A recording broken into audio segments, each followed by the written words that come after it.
C'est vrai que nous sommes fatigués parce que nous avons eu une semaine un peu chargée. Oui. Nous avons une semaine un peu chargée. Je vois les uns les autres un peu fatigués. Mais dis à ton frère que la grâce de Dieu te localise. Que la force de Dieu descende sur toi. Que la présence de Dieu soit avec toi. Amen. Donne des acclamations au roi de roi.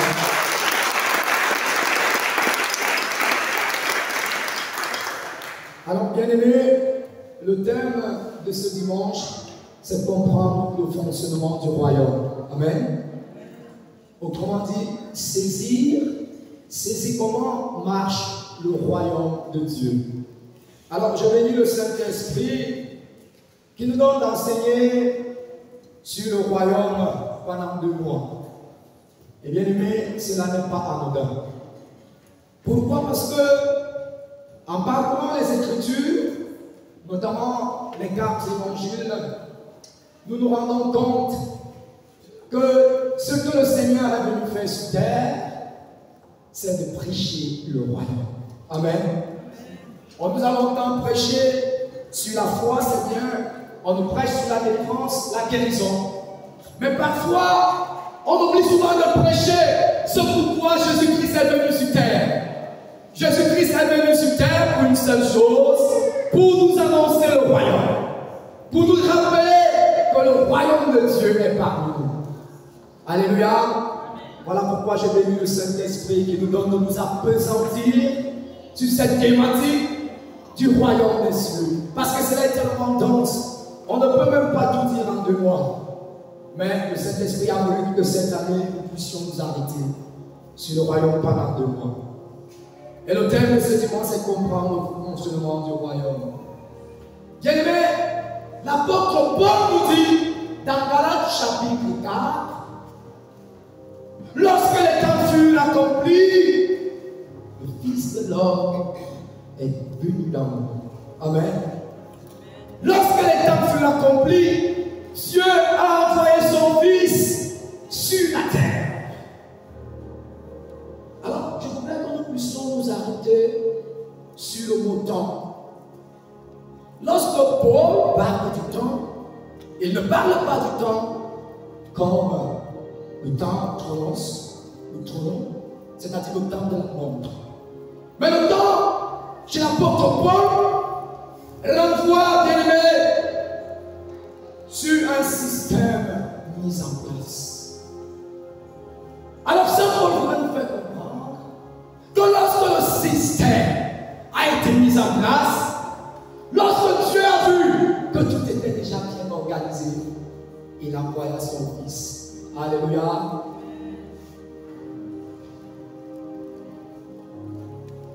La Bible dit de Moïse à Jean-Baptiste, on vous a parlé de la loi et des prophètes.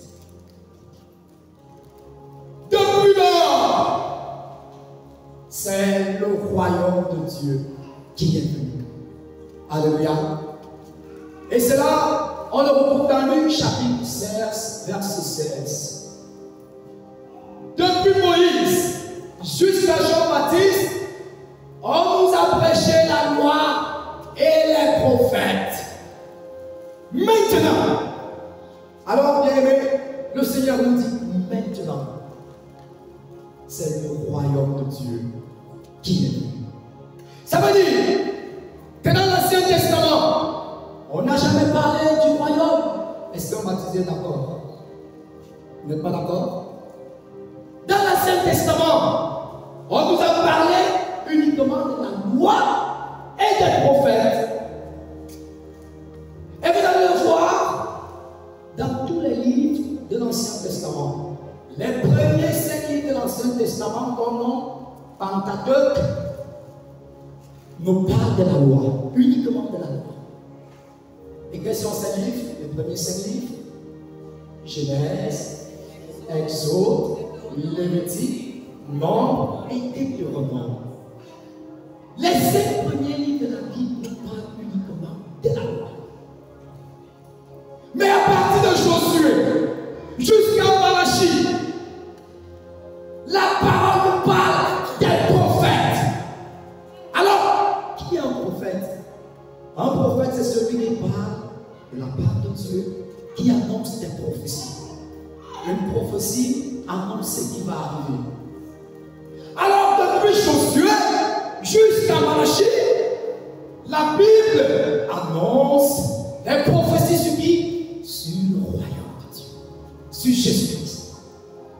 Et c'est pourquoi Luc va nous dire, de Moïse à Jean-Baptiste, on vous a parlé de la loi et des prophètes. Maintenant, c'est fini. C'est la venue du royaume de Dieu. Bien-aimés, lorsque nous lisons le prophète Malachie, notamment Malachie 3, versets 22 à 23, dont je vais demander aux frères de lire, Malachie résume dans les derniers versets la loi et les prophètes et annonce l'avènement du roi qui viendra. Et c'est Malachie qui fait l'Ancien Testament. Le prophète Malachie, c'est lui qui fait l'Ancien Testament. Alors vous allez voir que Malachie va annoncer le prophète qui va jouer la transition entre l'Ancien et le Nouveau Testament. Et il va dire que ce prophète, c'est Élie. Mais en réalité, ce n'est pas Élie, c'est la personne de Jean-Baptiste. Voilà pourquoi les Juifs, connaissant bien la parole, sachant que Malachie avait dit qu'Élie reviendra, vont rappeler à Jean-Baptiste que c'est lui le prophète Élie. On va suivre Malachie chapitre 3, versets 22 à 23. Écoutons. Rappelez-vous la loi de Moïse. Rappelez-vous la loi de Moïse. Mon serviteur à qui j'ai prescrit. Mon serviteur à qui j'ai prescrit. À l'horaire de tout Israël. Oui. Des lois et des coutumes. Des lois et des coutumes. Parce que Malachie est déjà en train de clôturer ce qui s'est passé dans l'Ancien Testament. Oui, mon frère, continue.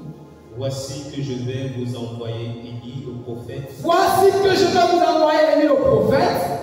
La tradition attribue à Élie le prophète le rôle de Jean-Baptiste. Alléluia. Voici que je vais vous envoyer Jean-Baptiste le prophète. Parce que c'est lui qui fait la transition entre l'Ancien et le Nouveau Testament. Et c'est ce prophète Jean-Baptiste qui annonce clairement, il prépare les sentiers pour qui? Pour le roi de l'univers qui s'appelle Jésus-Christ. Amen. Oui. Avant que n'arrive le jour de Yahweh. Avant que n'arrive le jour de Yahweh. Grand et redoutable. Grand et redoutable. Amen. On s'arrête là, mon frère. Alors, bien aimé, depuis le temps de Moïse à Jean-Baptiste, on vous a parlé de la loi et des prophètes. Maintenant, c'est le royaume qui est venu à vous. Et je vous ai dit plus haut que l'apôtre Paul nous fait comprendre que lorsque les temps furent accomplis, Dieu a envoyé son Fils sur terre. Pourquoi faire? Pourquoi est-ce que Dieu envoie son Fils sur terre? Pourquoi est-ce que Dieu envoie son Fils sur terre? Dieu envoie son Fils sur terre pour faire une seule chose. Dis à ton frère, restaurer le royaume. Restaurer à l'homme son royaume. Alors vous voyez, depuis la création, Dieu étant le roi de l'univers invisible, a voulu manifester ce royaume dans un état visible. Et pour ce faire, il a créé le ciel et la terre. Et en créant le ciel et la terre, la Bible nous dit qu'il s'est retourné vers lui-même. Il a pensé l'homme à son image et à sa ressemblance. Et il lui a dit, c'est là où nous sommes dans Genèse 1, 26, qu'il domine les poissons de la mer, les oiseaux du ciel, les bêtes sauvages et tout ce qui existe sur la terre. Alléluia. Alors, bien aimé, l'homme avait un titre de roi. Et ce roi vivait dans un royaume qui est la terre. Voilà pourquoi vous allez vous rendre compte, lorsque l'auteur des Écritures sacrées écrit Genèse 1, 26, il va conjuguer qu'il domine au pluriel. Pourquoi il utilise il au pluriel? Parce que Dieu ne s'adresse pas seulement à Adam, mais Dieu s'adresse à l'espèce humaine. Qu'il domine. Autrement dit, que tous les hommes, que l'espèce humaine devient des rois. Alléluia. Et le verbe dominer en hébreu signifie Moam Lakak. Moam Lakak en hébreu veut dire royauté ou royaume. Autrement dit, Dieu dit à l'homme, sois le roi de ce royaume dont je te donne. Est-ce qu'on va dire avec moi? Yes. Dieu te donne la royauté à toute l'espèce humaine. Alors dis à ton frère, je suis un roi. Ok, pour les femmes, je suis une reine. Qu'il domine. Qu'il domine. Je vous ai dit, le verbe dominer, le mot dominer dérive, n'est-ce pas, du mot hébreu qui signifie Moam Lakak qui veut dire royaume, royauté. Que l'homme est dans la suprématie sur cette royauté qu'est la terre. La royauté de l'homme, c'est la terre. Et vous allez vous rendre compte que l'homme va perdre cette royauté en acceptant de collaborer avec qui? Avec le démon. Adam, en désobéissant à Dieu, va perdre la royauté. Et quand Adam perd la royauté, Adam ne peut plus jouir de la gloire de Dieu. Voilà pourquoi le Fils de l'homme va venir sur la terre pour restaurer la royauté à l'homme, celle que le démon avait volée entre les mains d'Adam. Alléluia. Et l'apôtre Jean nous dira dans Jean 3:8, c'est pour détruire les œuvres des ténèbres que le Fils de l'homme est venu dans le monde. Ça veut dire, bien aimé, que pour restaurer la royauté que l'homme avait perdue, Jésus-Christ est conscient d'une chose. Dis à ton frère, combat spirituel. Il est conscient d'une chose, c'est qu'il doit affronter le prince du monde, qui est Satan. Et voilà pourquoi Jean va nous rappeler dans 1 Jean 3:8 que c'est pour détruire les œuvres du diable, des ténèbres, que le Fils de l'homme est venu. Il est venu pour restaurer la royauté. Mais pour restaurer cette royauté, il doit traverser un combat spirituel. Tiens, mon frère, combat spirituel. Satan a confisqué notre royauté. Il a confisqué notre royauté. Maintenant, Jésus-Christ vient sur la terre pour nous restaurer notre royauté et notre royaume. Mais il y a une personne qui est là et qui s'oppose à ça. Il s'appelle Satan. Il s'appelle le diable. Il s'appelle le diviseur parce que c'est lui qui détient notre royaume perdu entre ses mains. Et vous allez comprendre pourquoi. Dans Matthieu 3, après avoir reçu son baptême, Jésus-Christ dans Matthieu 4 est conduit au désert. L'Esprit va le conduire directement au désert pour affronter la personne qui détient notre royaume. Et cette personne, c'est Satan. Et voilà pourquoi la Bible nous dit, il va passer 40 jours et 40 nuits dans le désert sans manger, sans boire, en train de prier. Autrement dit, Jésus va se préparer pour le combat spirituel. Et c'est pour cela que Satan, connaissant cela, sachant que Jésus-Christ est le roi de l'univers visible et invisible, et qu'il est venu sur la terre pour reprendre ce que l'homme avait perdu au jardin d'Éden, Satan va l'affronter. Et il va l'affronter par la parole. Et bien aimé, l'Écriture nous dit, Jésus-Christ va sortir vainqueur de ce combat via la parole de Dieu. Alléluia. Je voudrais dire, baptisé ici présent, il y a des choses que Satan a prises dans ta vie il les détient.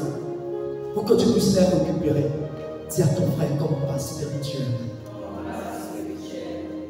Vous voyez, dans Nombre chapitre 13, lorsque Moïse a envoyé les 12 tribus inspecter la terre promise, la parole vous dit, ils vont arriver et ils vont constater que cette terre est occupée par les personnes dont Genèse va parler plus haut à la création des géants.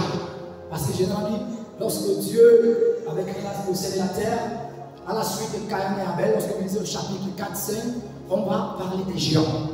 Alors ils vont trouver les géants. Bien aimé, vous voyez les géants. Je ne sais pas, peut-être qu'ils avaient 10 mètres. J'imagine, hein?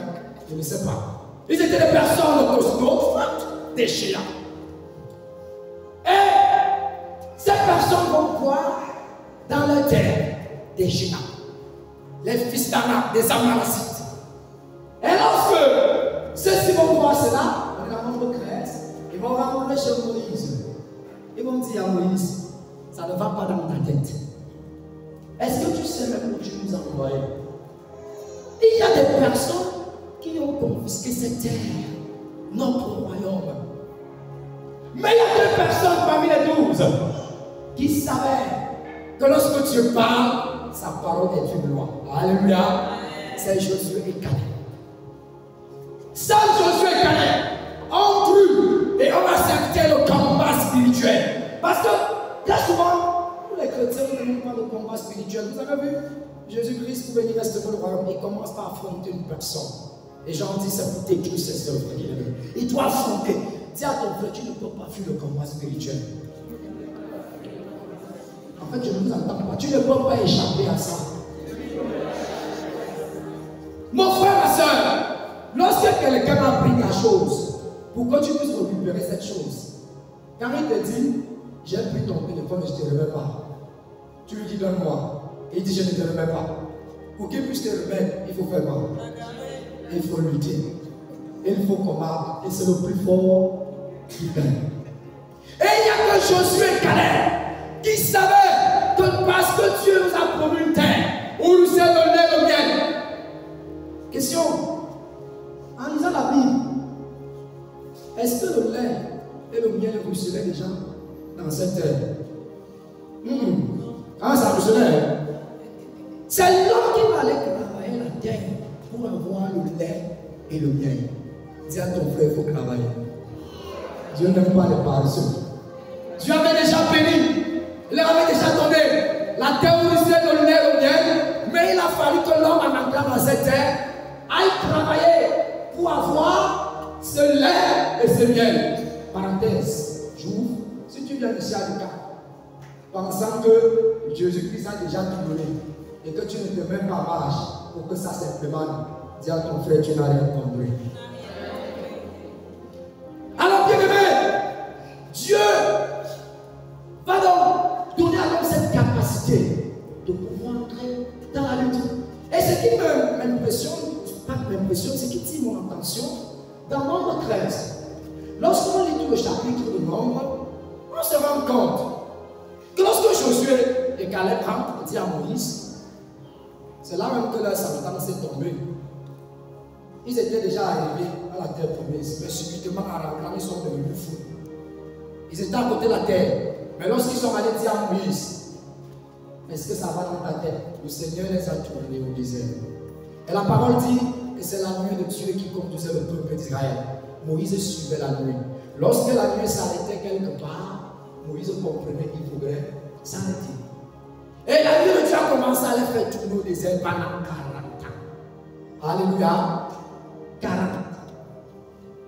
Bien-aimé, quand une personne détient ta chose, tu dois lutter pour récupérer cela. Il y a des personnes ici dont les sorciers ont confisqué des vies. Si vous ne luttez pas, vous allez venir adorer si chaque dimanche vous allez dans le royaume, acclamer, alléluia. On acclame le Seigneur. Vous êtes déjà les saints. Mais acclamez le Seigneur, vous êtes déjà les saints. Vous allez venir ici chaque dimanche. Priez, adorer, dire alléluia, gloire à Dieu, aux âmes et aux cieux. Mais si vous ne vous levez pas pour entrer dans le combat spirituel, vous n'allez rien avoir sur cette terre. Oui, vous aurez, n'est-ce pas, la vie éternelle, mais sur la terre des blancs, vous allez rester tel que vous êtes. Est-ce qu'un baptisé est d'accord avec moi? Voilà pourquoi il faut lutter. Dis à ton frère lutter. Dis à ton frère combat.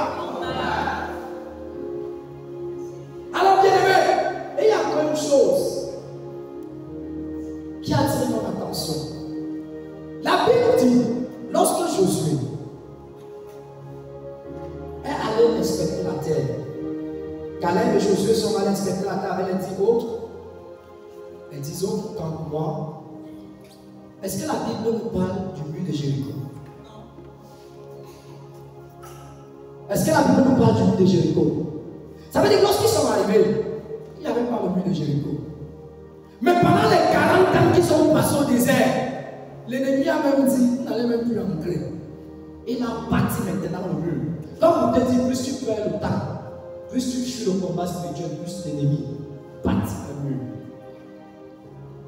Un mur spirituel, un mur qui ne te permettra même plus d'entrer dans ta destinée.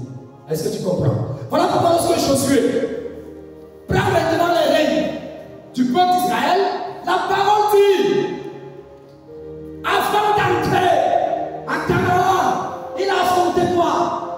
Un mur. Et ils ont fait l'esclavage pendant 7 jours. Il a alors fallu, vous voyez, autrefois, ils ont vu les géants, les Amalécites et autres. Cette fois-ci, ils ne les voient même plus. Est-ce qu'un baptisé comprend? Cette fois-ci, c'est le mur qui fait ombrage. Et il a alors fallu qu'ils affrontent le mur. Et que le mur se renverse. Et maintenant, après avoir affronté le mur, qu'ils entrent maintenant à Canaan pour combattre. Pour te dire, mon frère, plus tu passes le temps, plus tu perds le temps, plus l'ennemi va bâtir des murs dans ta vie. Des murs qui vont t'empêcher d'entrer dans ta destinée. Dis à ton frère, l'heure n'est pas à perdre. Avant de demander de venir à le camp prier tous les dimanches, tu ronfles, tu dors, comme tu le dormir. Quand tu reviendras, l'ennemi qui avait pris ta vie n'avait pas encore bâti le mur. Mais lorsque tu vas revenir, tu vas trouver qu'il a déjà élevé un grand mur. Alléluia. Donc, bien-aimé, le Fils de l'homme vient donc pour nous restaurer notre royaume et il entre dans le combat spirituel.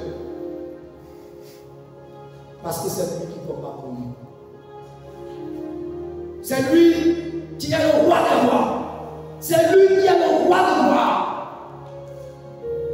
Eh bien, après avoir affronté le démon dans le désert, la Bible nous dit ceci dans Matthieu 4, 17. En commençant, n'est-ce pas, son ministère, Jésus va dire, répandez-vous, car le royaume de Dieu est proche. Alléluia. Répandez-vous, car le royaume de Dieu est proche. Et vous verrez donc qu'il existe une grande différence entre le royaume de Dieu et la religion. Jésus ne dit pas, répandez-vous, car la religion de Dieu est proche. Il ne dit pas, répandez-vous, car la démocratie de Dieu est proche. Il ne dit pas, répandez-vous, car la république de Dieu est proche. Mais il dit, répandez-vous, car le royaume de Dieu est proche. Jésus parle du royaume de Dieu parce qu'il sait qu'il appartient à un royaume et que c'est lui le roi de ce royaume, le royaume invisible. Et il dit alors, je suis venu maintenant te restaurer ce royaume. Et pour que tu puisses y avoir accès, répands-toi. Alléluia, répands-toi. Et vous allez voir qu'il y a une différence entre la démocratie, la république et le royaume. Quelle est la différence entre une république, une démocratie et un royaume? Dans une démocratie, dans une république, on parle d'un président ou d'un premier ministre. Amen. Dans un royaume, on parle d'un roi. Alléluia. On parle d'un roi. Le roi est le Seigneur des seigneurs. Amen. Dans une république, une démocratie, il y a le vote. Le pouvoir est donné par vote, par suffrage. Comme ce que nous allons vivre le 12 octobre 2025 au Cameroun dans quelques jours. On va voter notre président par suffrage d'élection. Mais dans un royaume, on ne vote pas un roi. On ne vote pas un roi. Dans la démocratie, la République, on vote.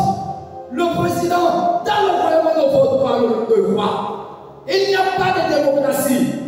L'autorité du roi est inscrite dans sa naissance. Dans le royaume, le roi n'est roi.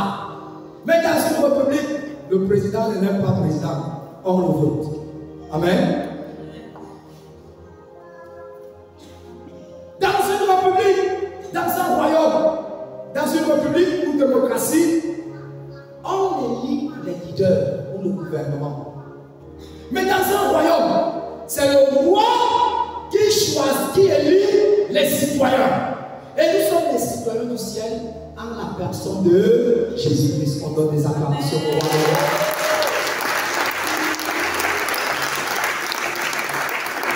Dans une démocratie, écoutez bien, la Constitution est la résultante des choix, des pensées des personnes.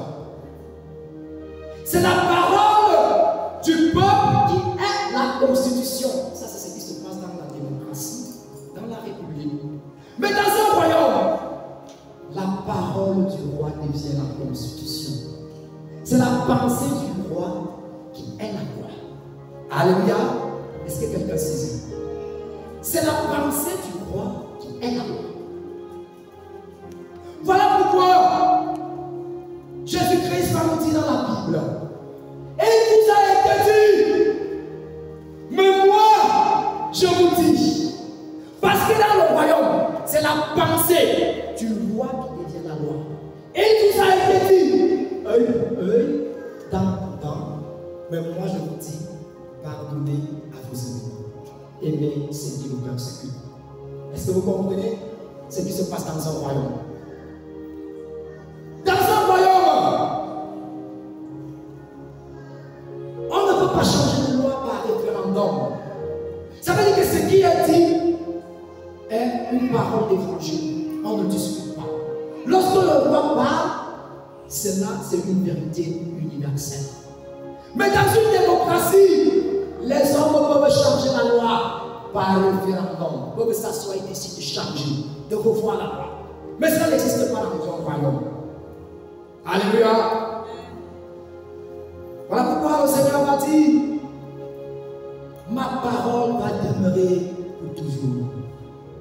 Ma parole va demeurer pour toujours. Parce que dans ce royaume, c'est le roi qui dit la loi. Ce qu'il pense, c'est ça qui est la constitution, c'est ça qui est la loi. Et on ne peut pas changer cette loi par référendum. Mais dans une démocratie, on peut revoir les lois.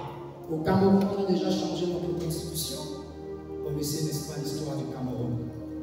Bien aimé Jésus, ne disons pas que je suis venu vous apporter une république, une démocratie. Mais il dit, la république ni la démocratie n'existe pas dans le royaume des cieux. À l'église, il n'y a pas de démocratie. Est-ce que quelqu'un comprend ce que je suis en train de dire? Si vous comprenez ceci, on paye tant, à l'église, il n'y a pas de démocratie. À l'église, on fonctionne selon les principes de qui? Du roi, du royaume. Nous sommes citoyens du royaume. Il n'existe pas de démocratie à l'église. Ce que le roi dit, c'est la parole d'évangile. Alléluia. Donc, le royaume n'est pas une démocratie, une république, une religion. Mais le royaume, écoutez bien, c'est l'influence gouvernante du roi sur son territoire. Alléluia. Est-ce qu'il y a des baptisés? Sur son territoire, l'impactant avec sa volonté, ses buts, ses intentions, produisant une citoyenneté des personnes qui expriment sa culture et reflètent sa nature. Amen. Le royaume n'est pas une religion, une démocratie, ni une république. Comme veulent nous faire comprendre les hommes de notre temps. Les hommes de notre temps veulent réduire la Bible à une démocratie, à une religion. Non. Et voilà pourquoi vous allez voir que lorsque les hommes, les religieux ne sont pas d'accord de nos jours entre guillemets, de certaines lois, parce qu'au nom de l'évolutionnisme, du modernisme, de la modernité, les choses changent. En réalité, l'homme a changé, les hormones ont évolué. Est-ce qu'on ne peut pas revoir tous les homosexuels? Non. Dis à ton frère, mon Dieu. On ne voit rien. Parce que nous sommes dans le roi, on n'est pas dans la démocratie. On n'est pas dans la religion. Les hommes veulent imposer à la Bible l'idée d'une démocratie, l'idée d'une religion où on peut discuter sur les lois du royaume, où on peut revoir les lois du royaume parce qu'on veut plaire aux hommes. Ça n'existe pas dans le royaume. Voilà pourquoi Jésus-Christ va s'opposer à la religion. Jésus-Christ va s'opposer intérieurement à la religion. S'oppose intérieurement à la religion. Jésus-Christ déteste la religion. Jésus-Christ hait la religion. Parce que Jésus-Christ appartient au royaume. Et il se rend compte que la religion ne fonctionne pas comme le royaume. Jésus-Christ revient pour apporter deux choses. Le royaume est affecté par la présence du roi et non par une législation d'un groupe de personnes. Voilà pourquoi la prière du Notre Père, Jésus-Christ a dit, écoutez bien, que ta volonté soit faite sur la terre comme au ciel. Pourquoi? Parce que c'est la pensée du roi qui affecte le royaume. Dans le royaume, ce que le roi pense, c'est ça qui est la constitution, qui est la vérité, qui est la loi. Et Jésus-Christ, annonçant le royaume, venant de restaurer le royaume sur la terre, et il va dire, Jésus va dire, en enseignant à ses apôtres à prier, quand vous priez, dites, notre Père qui es aux cieux, que ton nom soit sanctifié, que ton règne vienne, que ta volonté, écoutez bien, on va s'apprésenter sur ça, que ta volonté soit faite sur la terre comme au ciel. Alors de quelle volonté Jésus parle-t-il? Il parle de la volonté du roi. Est-ce que quelqu'un peut donner les acclamations au roi des rois? Est-ce que nous sommes ensemble? Parce que là, je suis encore le il parle de la volonté du roi. Et comme il est le roi de l'univers invisible, il veut que sa volonté soit faite sur la terre, que ce qu'il a eu à dire, parce que la pensée du roi, n'oubliez pas, c'est ça qui est la vérité. La pensée du roi, c'est ça qui est la conscience, c'est ça qui est la loi. On ne discute pas. Et il veut donc que la volonté du roi s'accomplisse sur la terre. Et quelle est cette volonté du roi? La volonté du roi, c'est deux choses. Dis à ton frère deux choses. Premièrement, la volonté du roi, c'est que les citoyens du royaume reflètent d'abord la nature de Dieu sur la terre. Alléluia. Et deuxièmement, que les citoyens du royaume expriment la culture du royaume sur la terre. Je vais m'expliquer. Un, reflète la nature du roi sur la terre, le roi des rois, Dieu. Et deux, exprime la culture du royaume sur la terre. Et lorsqu'on parle de nature, on va se référer à un mot hébreu qui veut dire kabod. Nature en hébreu veut dire kabod. Et kabod signifie pleine de gloire. Donc l'homme doit refléter la nature de Dieu. Ça veut dire que l'homme doit refléter la gloire de Dieu. Dis à ton frère, tu dois refléter la gloire de Dieu. Tu dois refléter la gloire de Dieu. Quand Adam avait perdu au jardin d'Éden, parce qu'Adam était revêtu du kabod de Dieu, de la gloire de Dieu. Et quand Adam va désobéir à Dieu, il va perdre cette nature, il va perdre cette kabod, il va perdre cette gloire. Et voilà pourquoi le Christ dit que la volonté de Dieu se reflète sur terre à travers la nature de Dieu que l'homme a perdu au jardin d'Éden. Alléluia. Et voilà pourquoi Jésus dit, je suis venu pour révéler la gloire de Dieu aux hommes. Cette nature dont ils avaient perdu. Alléluia. Je suis revenu pour ça. Je suis venu pour que la terre soit remplie de la gloire de Dieu, du kabod de Dieu, de la présence de Dieu. Je suis venu pour cela. Adam l'a perdu en me désobéissant. J'ai enlevé cette gloire. Mais là maintenant je reviens. Je suis venu pour la donner. Je suis venu pour cela. Dis Jésus.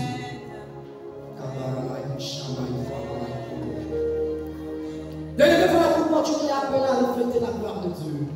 La volonté de Dieu dans le royaume, c'est que toi et moi reflétions la gloire de Dieu, le cadeau de Dieu. Ta vie doit être la gloire.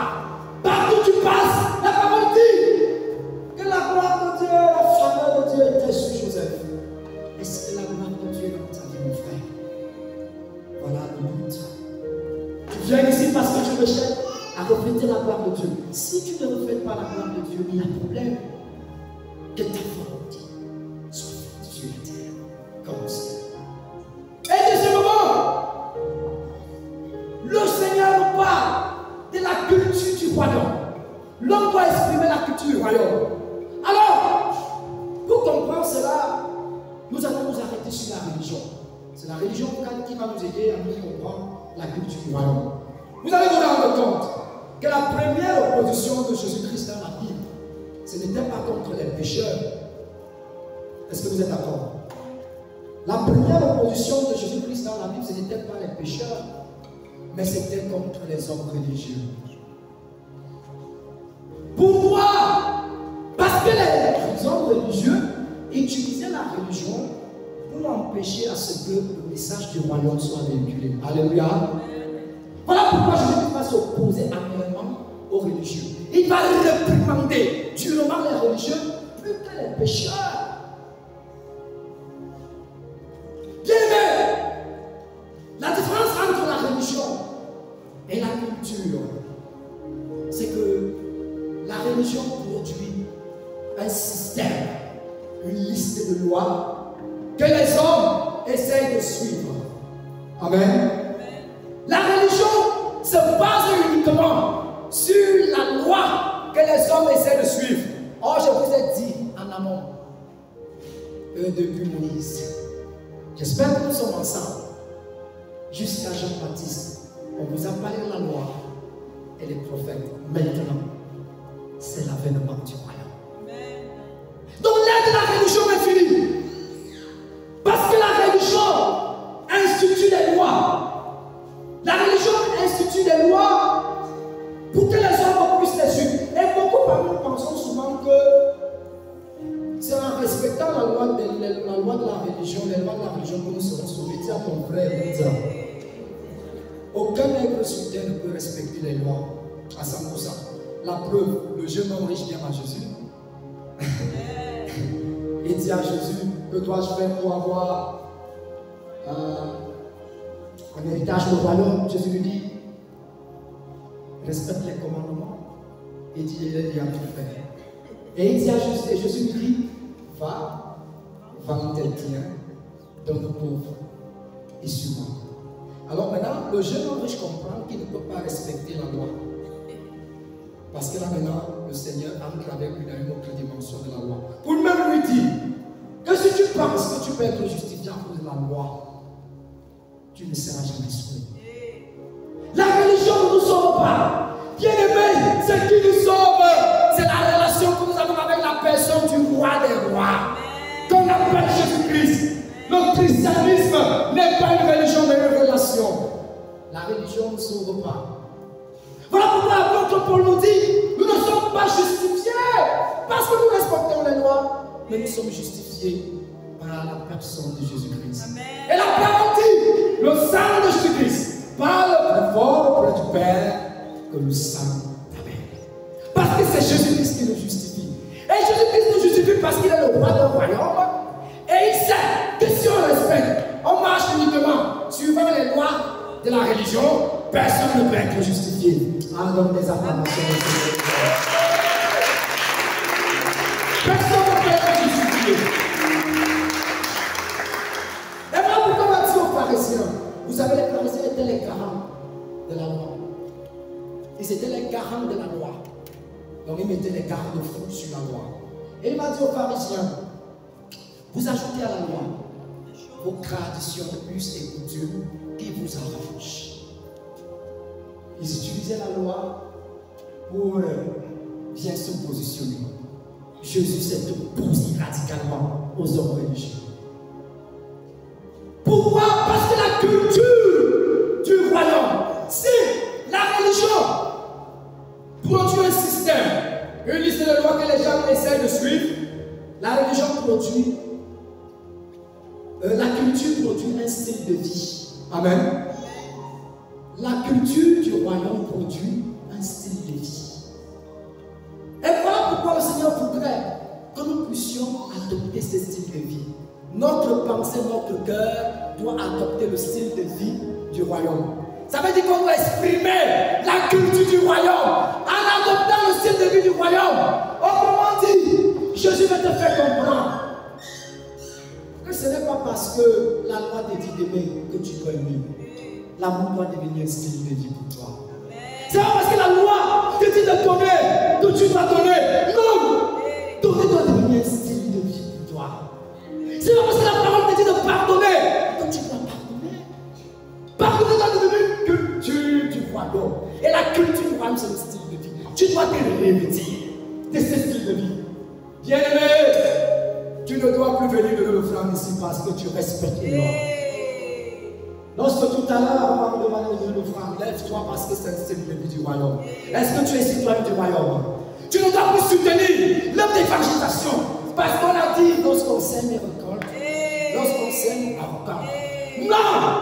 Jésus veut qu'on adopte le style de vie, la culture du royaume. C'est ça que Jésus veut. Ton cœur, ta pensée, ça veut dire, c'est faire la volonté de Dieu. Bien-aimé, je dois être libre de toute loi. Quand je me lève, mon frère m'a offensé, je dois lui pardonner. Mais il ne faut pas pardonner à quelqu'un qui t'a offensé. Ça va vous surprendre. Il ne faut pas demander pardon autant que moi à quelqu'un qui vous a offensé. Il faut lui pardonner, mais ne lui demandez pas pardon. Je parle en m'appuyant sur la parole de Dieu. Ça va vous surprendre. Quand on a crucifié Jésus-Christ sur la croix, il nous a demandé pardon. Je dis, Jésus nous a demandé pardon quand on l'a crucifié. Il a plutôt fait quoi? Il nous a pardonné. Joseph n'a jamais demandé pardon à Potiphar et à sa femme. Il leur a pardonné. Quand quelqu'un te commet du tort, ne lui demande jamais pardon. C'est qui par contre, c'est parce qu'on ne comprend pas la parole. On n'a même pas la connaissance. On a peur de mondial. Quand une personne t'offense, tu as le droit de lui pardonner comme Jésus. Je marche sur les grâces de Jésus. Si c'est lui qui m'a causé du tort, je lui pardonne, je le libère. Mais je ne lui demande pas pardon. Je vois souvent ça, les gens disent on va lui demander pardon pour la forme mondiale. Il n'y a pas de forme. Si il y avait la forme, Jésus devait prier. Père, avant de prier que Père, pardon, il dit que mais Juifs, vous me pardonnez. Jésus ne fait pas ça. Et si je marche sur les grâces de Jésus, je suis ce que mon maître, le roi de l'univers. Parce que c'est la pensée du roi qui est la loi, la vérité. Donc, vous qui tombez dans ça, arrêtez. N'ayez pas peur. Alléluia. Il y a beaucoup de gens qui vous causent d'injustice. On vous demande d'aller. Là, demandez pardon. Tu comprends le juge, je te demande pardon. Je ne te demande pas pardon. Je te pardonne. Je suis les grâces de Jésus. Bon, si ce qui est dit est faux, dites-moi le contraire. Vous la Bible. Vous me montrez que Jésus-Christ nous a demandé pardon. Et là, on va continuer à discuter. Alléluia. Bien aimé, nous devons adopter le style de vie du royaume qui est la culture du royaume. On doit exprimer la culture du royaume.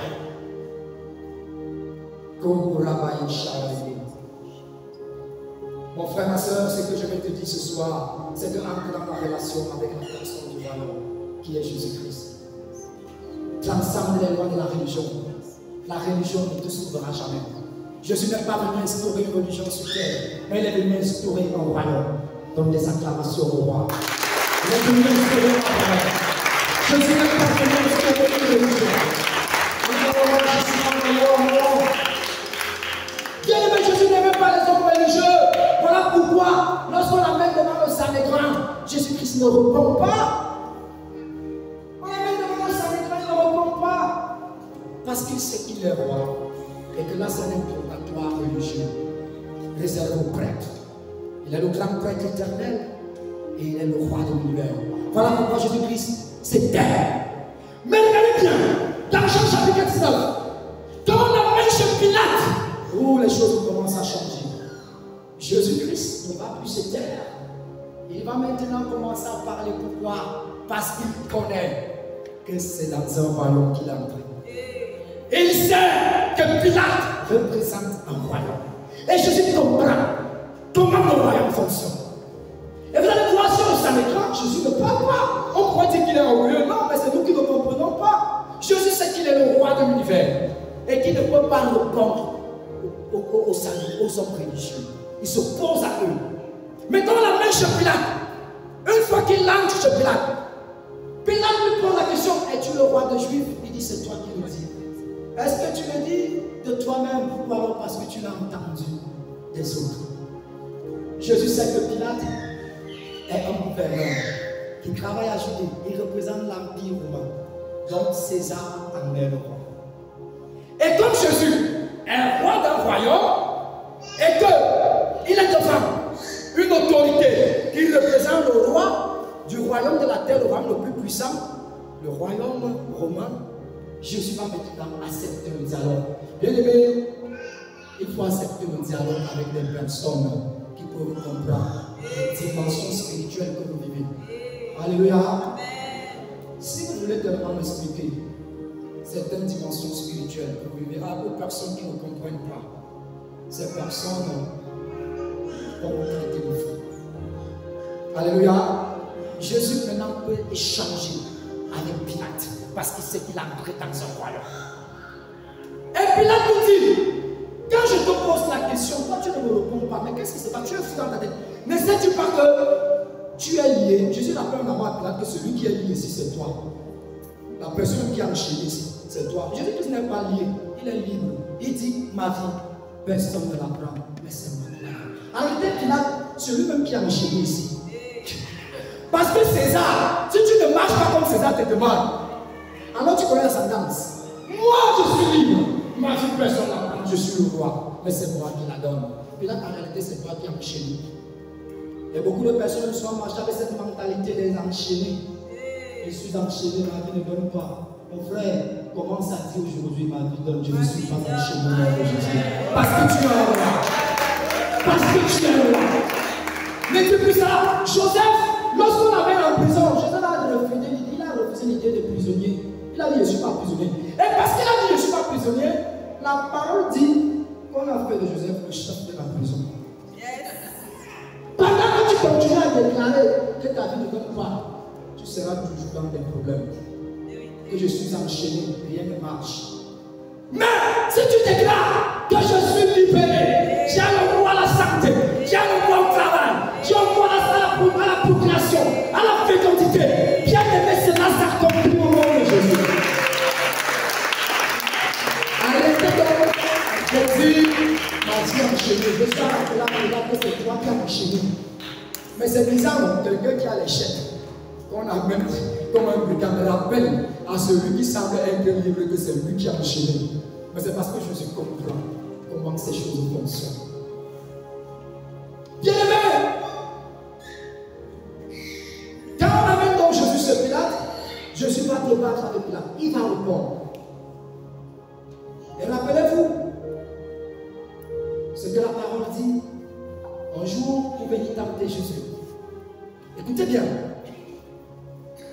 On vient trouver Jésus avec ses apôtres et disciples. On lui pose la question: est-ce que tes disciples et toi devez payer l'impôt? Écoutez bien la réponse de Jésus. Jésus demande les fiches d'une personne. Et il prend les fiches. Il dit: cette effigie appartient à qui? Jésus comprend les choses du royaume. On dit à César. Jésus sait que César c'est un roi. Et que la parole du roi, c'est la vérité. C'est par l'évangile. C'est la loi, c'est la constitution. Car la parole ne s'oppose pas. Et Jésus étant un roi, comprend comment le royaume fonctionne. Et il dit donc: elle est de qui? César. Et il tord: donnez donc au roi César ce qui a César, parce que c'est un roi. Et moi, le roi du royaume, c'est qui a moi. César, le roi de l'empire. Moi, je suis le roi de l'univers visible et invisible. Bien aimé, nous célébrons la puissance d'une personne, le roi des rois. La Bible dit qu'il est le roi des temps anciens, le roi des rois. Alléluia! Et la personne qui a mieux compris comment fonctionne le royaume de Dieu Dis à ton frère le centurion romain. Vous allez voir, on va toujours rester sur les Romains. Vous allez voir que c'est avec les Romains que Jésus-Christ va aller plus loin. Parce que Jésus a même prêché l'évangile du royaume.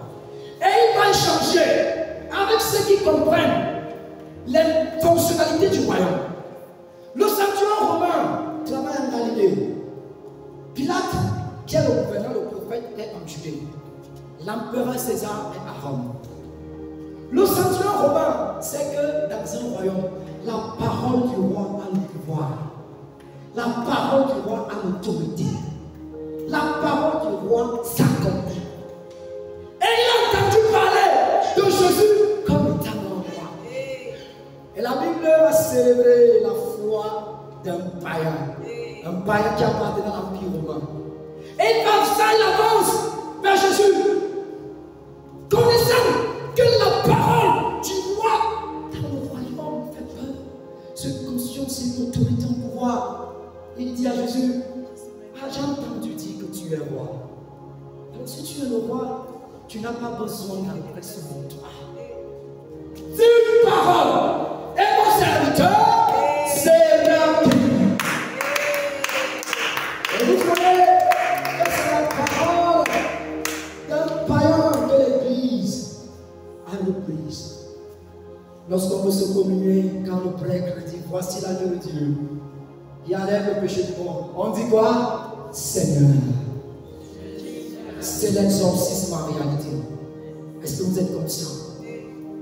Vous êtes en train de déclarer une parole.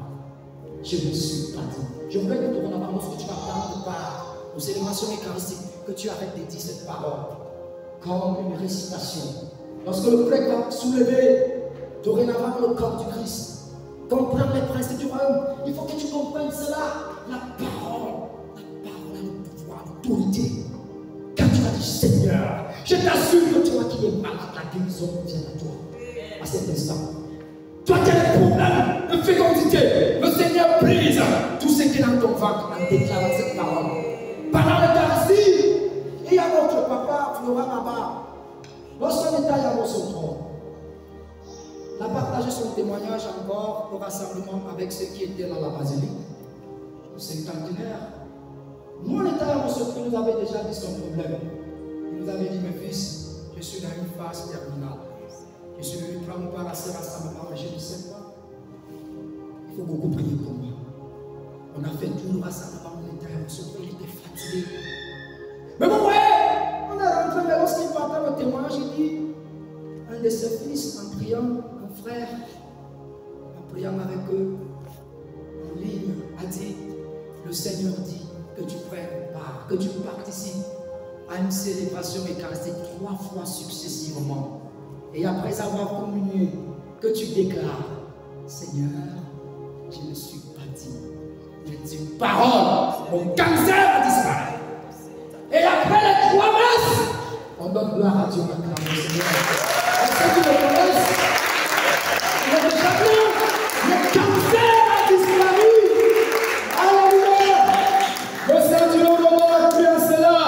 Il a compris comment fonctionne le royaume. Qui est aimé pour comprendre comment le royaume fonctionne. Quelle est la parole que tu utilises pour prier? Le centurion romain sait que la parole du roi, c'est la loi, c'est la constitution, c'est la vérité, c'est l'autorité, le pouvoir. Et il dit, n'entre pas. Si tu parles parce que tu es roi, mon serviteur Dieu. Et Jésus dit, jamais en Israël, je n'ai trouvé une telle foi. Il célèbre la foi d'une personne qui vivait dans un royaume.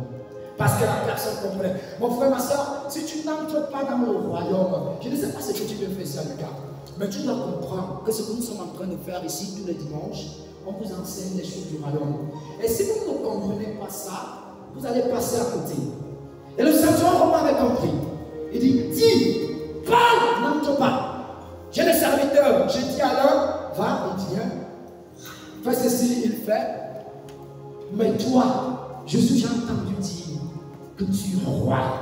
Et moi, je sais que César, lorsque César parle, personne ne peut s'opposer. Quand César parle, sa autorité, ça s'exécute. Parle! Et mon serviteur comment ça arrive? Mais je n'ai jamais vu une telle foi d'Israël. Ce n'est pas la foi d'un juif qui célèbre. Dans la Bible, Jésus célèbre la foi des païens. D'abord le centurion romain et ensuite la femme cananéenne. Qui va dire même les petits chiens ont le droit de manger les biens qui tombent de la table des enfants. Jésus n'a pas célébré la foi des hommes religieux. Bien-aimé, est-ce que tu crois à la parole du roi du royaume auquel tu appartiens? Ou alors tu crois à la parole de ton pasteur? Tu crois à la prophétie du pasteur? Il a parlé dans ta vie depuis. Tu as approché sur ce qu'il t'a dit. Tu es connecté sur les réseaux chaque jour. Il a dit dans ma vie. Est-ce que tu crois à la parole du roi de ton royaume? Ou alors tu crois à la parole de ton médecin qui a dit ton cancer ne va jamais guérir? Papa Florent n'a cru à la parole du royaume. Il n'a pas cru à la parole de son médecin qui avait déjà dit time is power, c'est fini. Le cancer a disparu et pourtant il était déjà fini. Vous-même vous connaissez le cancer, quand les métastases là, ça se répand dans les globules rouges, c'est fini, ça commence à brûler. Mais je suis arrêté et en plus élévation eucharistique. Et pourtant on était à son corps, oui il a prié. Mais ce n'est pas avant une prière d'intercession qu'il a été guéri.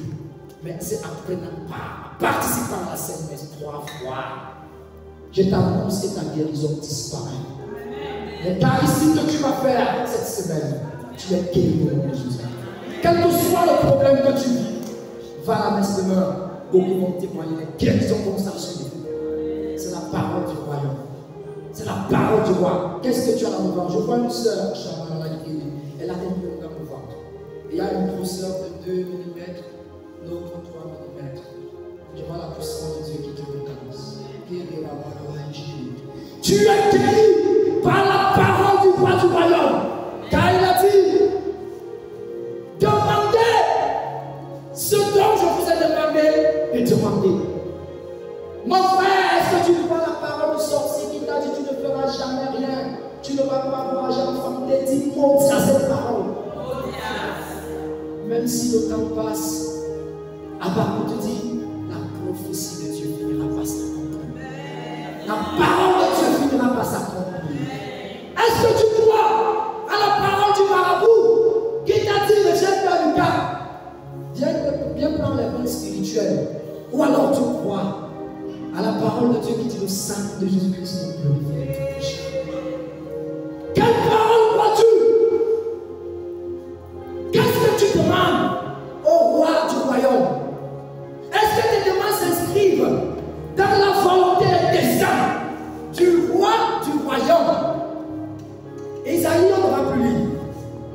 55, versets 10 à 11, dit ceci. Lorsque la pluie vient, nous sommes en saison pluvieuse, et ceux qui comprennent mieux cela, c'est les cultivateurs. Les commerçants s'agitent beaucoup. Ils n'aiment pas quand la pluie vient, parce que ça les dérange.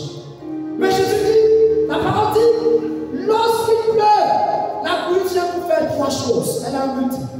1, arroser. 2, féconder. 3, faire germer. Et dans le verset 11, il continue. De même que la pluie ne rentre jamais sans avoir accompli ce pourquoi elle était destinée. De même, ma parole ne viendra jamais avoir sans avoir accompli ce pourquoi elle était destinée. Pour accomplir sa volonté. Et cet exemple, est-ce que ce que tu demandes à Dieu s'inscrit dans la volonté ou les desseins de Dieu? Parce que c'est là la problématique. Quand la reine Esther a fait le jeûne d'Esther, beaucoup de gens font ce jeûne. J'ai toujours revenu sur ça, peut-être par compétition, parce qu'ils veulent jeûner. Mais si vous ne comprenez pas pourquoi vous êtes en train de faire ce jeûne, ne jeûnez plus. Parce que quelqu'un risque de mourir. 3 jours, 3 nuits sans manger, sans boire. La reine Esther ne jeûne pas pendant 3 jours pour rien. Elle entre dans un jeûne de 3 jours pour une chose. Pour rappeler à Dieu la promesse qu'il a faite à son peuple. Bien-aimé, lorsque tu pries et demandes à Dieu d'accomplir ce qu'il a promis dans sa volonté, c'est ça, Dieu te l'accorde. royaume. Et il a fait ainsi pour Esther. Elle a rappelé à Dieu, tu as promis à notre peuple qu'on sortira de l'esclavage. Seigneur, pardonne-nous si on a fauté. Voilà pourquoi elle a juré. Et sa demande était inscrite sur la volonté des desseins de Dieu. Et Dieu va l'exaucer. Toi, ta demande est inscrite dans ta volonté. Qu'est-ce que tu demandes à Dieu? Est-ce que ce que tu demandes à Dieu s'inscrit dans sa volonté? Scripte bien les Écritures. Parce que j'ai peur que tu risques de demander. Tu viens ici à Lucas tous les dimanches et tu dis à Lucas, il y a pour l'option du Saint-Esprit. À Lucas, vraiment, la puissance de Dieu a disparu. Comme si ça dépendait de moi. Comme ça dépendait de mes frères qui prêchent ici chaque dimanche. Qu'est-ce que tu demandes à Dieu? Le travail, le mariage, la santé, tout ce que tu demandes à Dieu, est-ce que ça s'inscrit dans sa volonté, comme dit Isaïe 55, verset 10 à 11? Ou alors ça s'inscrit dans ta volonté? Bien-aimé, il faut comprendre le fonctionnement du royaume. La parole dit de demander ce qui s'inscrit dans la volonté du royaume. Et voilà pourquoi le Seigneur a dit, si vous qui êtes si mauvais et méchants, savez donner des bonnes choses à vos enfants, combien plus le Père donnera son esprit à ceux qui lui demandent. Mon frère, ma soeur, lorsque tu demandes le Saint-Esprit à Dieu, puisque c'est inscrit dans sa volonté, ses desseins, et il te remplit en provision. Est-ce qu'on va dire un rempli en provision du Saint-Esprit? À partir de ce soir, commence à sculpter les Écritures et demande à Dieu ce qui est inscrit dans sa volonté, ses desseins. Alléluia. Bien-aimé, Matthieu 7,7 dit, je m'en vais chuter. Écoutez bien. Demandez. En vous, qu'est-ce qu'il faut demander? Isaïe 55, verset 10 à 11 répond. Ce qui convient à la volonté et au dessein de Dieu. Demandez, on vous donnera. Si ce que tu demandes ce soir, je ne sais pas le passage biblique que tu médites dans ton cœur, est inscrit dans la volonté, dans le dessein de Dieu, Dieu te l'accorde au nom de Jésus. La parole continue, cherchez et vous trouverez. Mais qu'est-ce qu'il faut chercher? Il répond dans Matthieu 6, 33, cherchez d'abord le royaume. Est-ce que c'est le royaume que tu cherches? Qu'est-ce que tu viens chercher à Lucas tous les dimanches? C'est la guérison? Le mariage? Tout ça?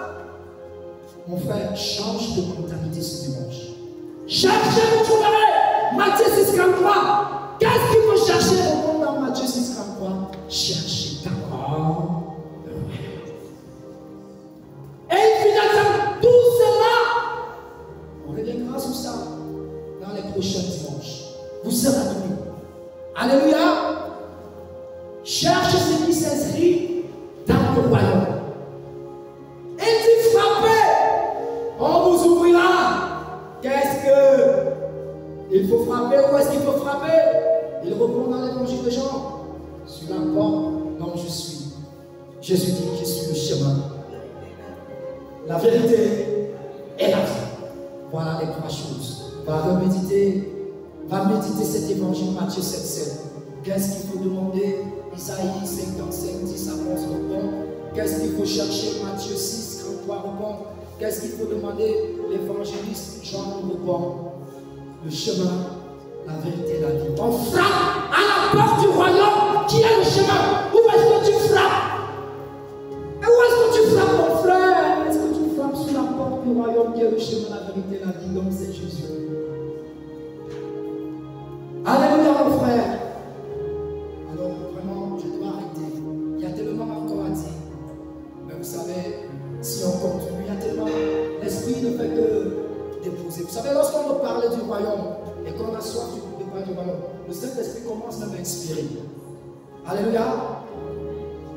Bien-aimé, dans Matthieu 13, 18, 23, il y a 4 types de personnes que le Seigneur recense qui écoutent les enseignements du royaume. 25% reçoivent la parole de Dieu. Vous allez voir ici à l'église, je prie que vous ne soyez pas parmi les 75%. dont la parole va tomber en route, dans les pierres, et leur honte. Mais je prophétise que vous êtes des versets pour ça qui arrivent dans la bonne terre. Je suis la catégorie de personnes qui écoutent l'évangile du royaume.